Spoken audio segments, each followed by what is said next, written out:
A total of 6 Democratic contenders clashed over trade, health care, and foreign policy. And there was plenty of criticism of President Donald Trump and the recent tensions with Iran. Former Vice President Joe Biden. We have lost our standing in the region. We have lost the support of our allies. The next president has to be able to pull those folks back together. Biden took heat from Vermont Senator Bernie Sanders for Biden's support of the Iraq War.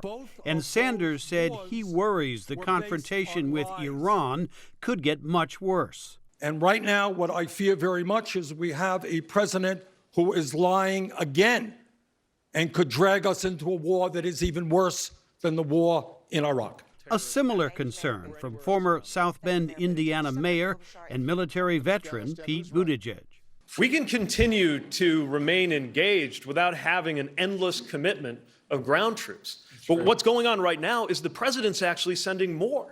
Some of the candidates want to reduce U.S. troop presence in the Middle East, and Massachusetts Senator Elizabeth Warren says it's time to withdraw U.S. troops from Afghanistan.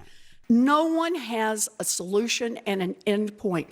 We need to get our combat troops out. They are not helping create more safety for the United States or the region. For billionaire and political newcomer Tom Steyer, it's time for a fresh approach on national security. It isn't so much about experience, it's about judgment. If you've been listening to this, what we are hearing is 20 years of mistakes by the American government in the Middle East.